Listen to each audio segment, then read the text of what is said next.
Kung alam ng Pangulo yan, hindi niya yan ito-tolerate at hindi yan mangyayari. Pero mga ganito kasing usapan, minsan, lihim. Walang alam si Pangulong Ferdinand Marcos Jr. sa sinasabing Leadership Fund. Ayon kay Palace Press Officer Undersecretary Claire Castro, hindi kailanman kukonsintihin ng Pangulo ang ganitong mga irregularidad na gawain ng isang opisyal o miyembro ng gabinete. Katunayan, ang Pangulo pa ang unang nag-utos na imbestigahan ang mga maanumalyang proyekto kabilang na ang flood control projects. Kaya nga po, nung naramdaman ng Pangulo, bilang Pangulo, umaksyon, nagpa-imbestiga, hindi inalintana kung mismo administrasyon niya ang matatamaan. Dahil sa Secretary Bunoan ay sekretary niya. Hindi niya ito kinover up. Na yung iba ay umaamin na may ghost projects pero walang pag-iimbestiga.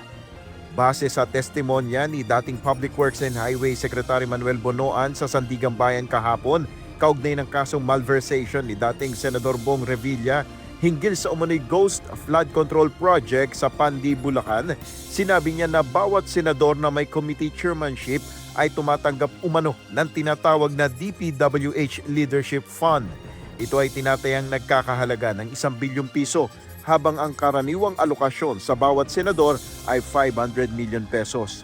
Sinabi ni Secretary Bonoan na ang DPWH Leadership Fund ay partikular na nakalaan para sa mga proyektong nirerekomenda ng mga senador.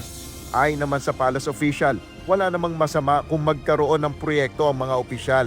Ngunit ibang usapin na niya kung ito ay maanumalya at may kickbacks. Sa totoo lang po ay hindi naman talaga masama. Kung merong project ang ibang mga officials, kung ito ay talagang mapapakinabangan ng ating mga kababayan, walang kickbacks, walang anumang anomalya. Sa pahayag naman ng DPWH na binasa ni Yusek Castro, tiniyak ng ahensya na walang leadership fund sa ilalim ng kanilang 2027 proposed budget. No leadership fund under 2027 budget.